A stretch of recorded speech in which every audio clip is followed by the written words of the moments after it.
Salut à toi jeune. Aujourd'hui, je te montre comment faire la révision de la CB500, révision qui comporte vidange, filtre à huile, filtre à air et bougie. Voici le strict minimum dont on a besoin pour réaliser cette révision. Donc un entonnoir pour faire le plein d'huile, une clé à filtre à huile, clé de 12 pour la vis de vidange, gros cliquet, grande rallonge de gros cliquet et une douille de 16 pour bougie. Un petit cliquet, un tournevis, un porte-embout et un embout cruciforme PH2 et un embout à laine de 5. Petit tournevis cruciforme PH2 aussi, pratique pour desserrer les vis de la boîte à air. Et un aimant qui permet d'attraper les bougies au fond des puits de bougies. Pour la révision, vous aurez besoin d'un filtre à huile HF 204, filtre à air HFA 1508, d'un joint de vidange diamètre intérieur 12 mm, de 2 bougies référencées CPR8 EA9 et de 4 litres d'huile 4 temps 10W40. Première étape, démontage du siège passager. On enlève le siège conducteur en enlevant les deux vis à laine de 5 qui sont ici.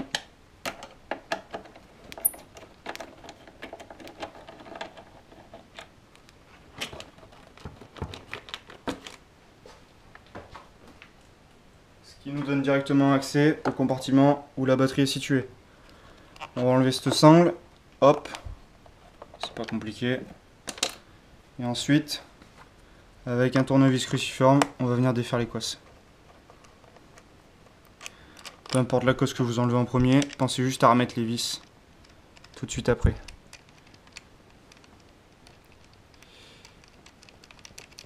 Évitez au maximum les faux contacts, essayez de caler votre cosse un peu plus bas. Cosse positive.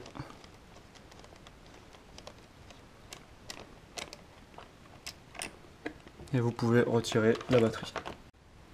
Après avoir retiré la batterie, vous voyez, vous avez accès à votre boîte à air. Ça, c'est le couvercle de la boîte à air. Vous enlevez d'abord cette vis.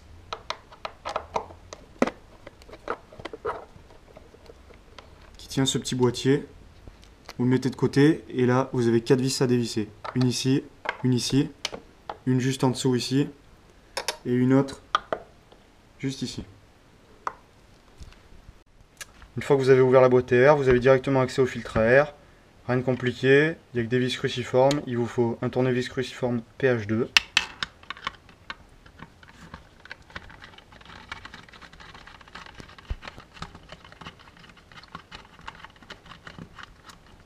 Vous retirez l'ancien filtre. Et pour le nouveau, vous ne pouvez pas vous tromper, il n'y a qu'un sens. Il ne vous reste plus qu'à revisser les 4 vis qu'il y a autour.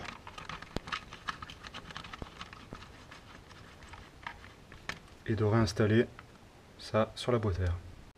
Pour le démontage des caches latéraux, on va commencer par celui-ci. Il est essentiellement clipsé un peu partout. Il y a juste une vis à enlever ici en premier.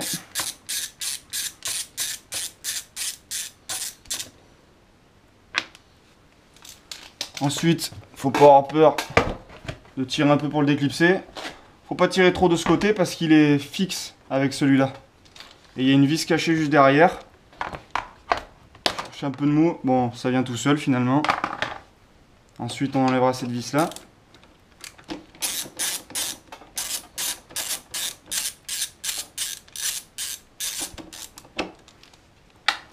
On continuera avec une vis ici que j'ai déjà prédesserrée. Une vis tout en haut, juste ici.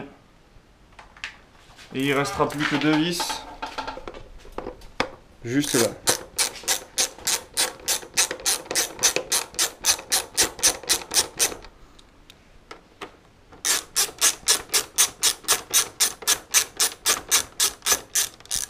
Pour les caches latéraux du côté droit, même manip, on commence par ce carénage là, toujours la vis ici, toujours la vis cachée. La vis en haut, ici une vis juste en bas, une vis à ce niveau là, et attention au moment de retirer les copes parce qu'il y a le bouchon du radiateur qui est positionné pile devant et il faut faire une petite manip pour l'enlever. Une fois que vous avez déposé vos carénages, vous venez défaire les 2 vis de 8 qui sont ici.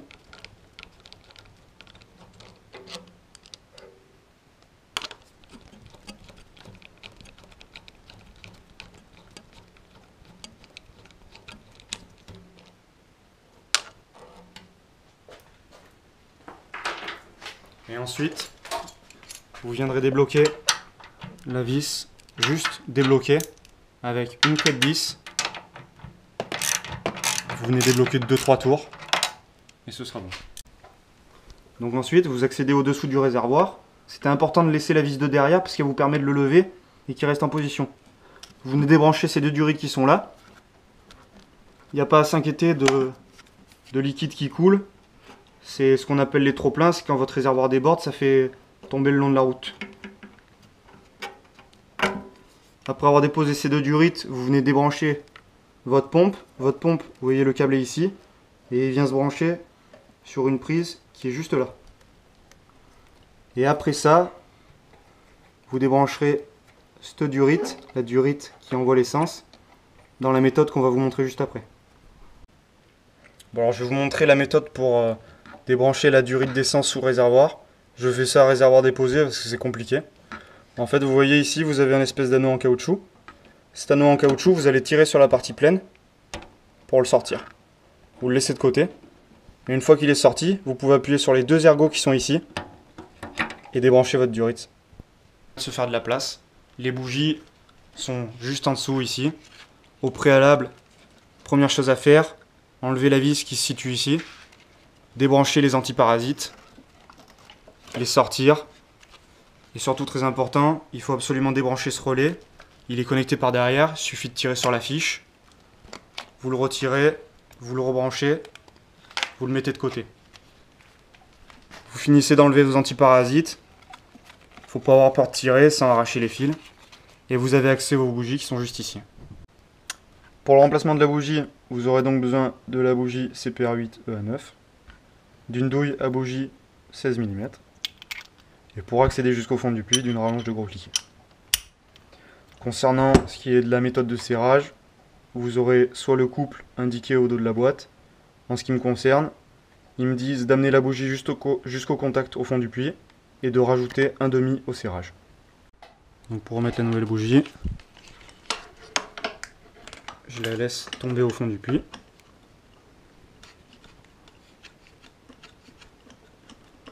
Une bougie, ça ne doit pas forcer, hein. Si vous sentez que ça force, c'est qu'elle est mise en travers, il faut redévisser et resserrer.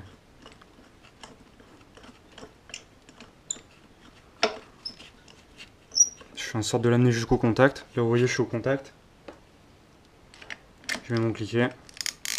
Je mets un petit coup. Et là, il va falloir que je rajoute un demi au serrage. Donc un quart, un demi. Et votre bougie elle est en place.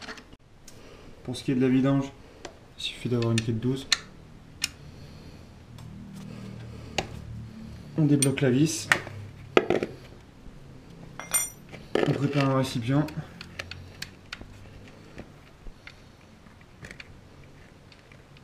Et on se prépare surtout à s'en mettre partout. Récupérez votre vis et laissez couler. Là vous avez votre vis de vidange. Il y a le vieux joint dessus. Vous l'enlevez. Vous remettez le neuf. Et vous remontez sur la moto. Vous remettez la vis de vidange en position une fois que toute l'huile a fini de s'écouler.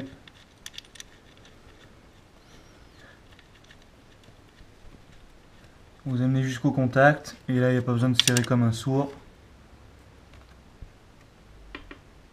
Hop, et on est bon. Pour enlever votre filtre à huile, je vous conseille d'utiliser un outil exprès de ce type. Hop, juste histoire de le débloquer.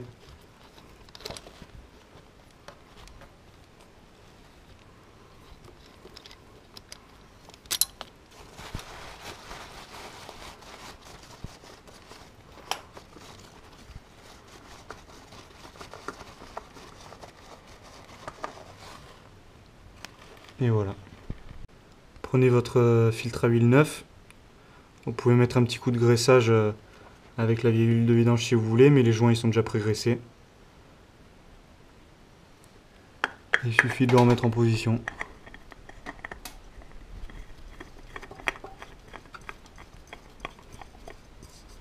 Pour ce qui en est du serrage, Vous le serrez à fond à la main et ça suffit.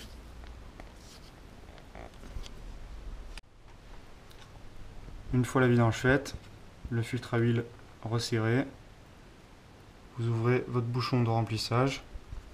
Je vous conseille d'utiliser un entonnoir.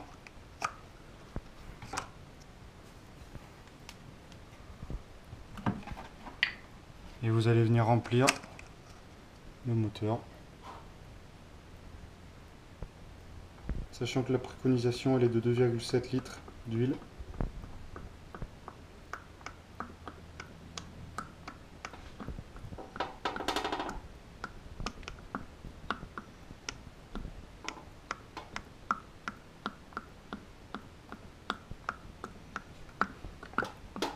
Et vous guettez le niveau au niveau de l'œillet. Bon, une fois que tu as fait ton remplissage, que tu as mis à peu près tes 2,7 litres, que tu as vérifié à ton œillet que le niveau il était bon, tu nettoies bien ton filtre à huile, tu nettoies bien ta vis de vidange et tu fais tourner ta moto pendant 1 minute à peu près, histoire de mettre le circuit en pression, le circuit d'huile en pression, et tu recontrôles ton niveau après et tu recontrôles qu'il n'y ait pas de fuite. Bon, j'espère que je t'ai bien aidé. En ce qui concerne la révision, si tu as quoi que ce soit comme problème, n'hésite pas à lâcher un commentaire.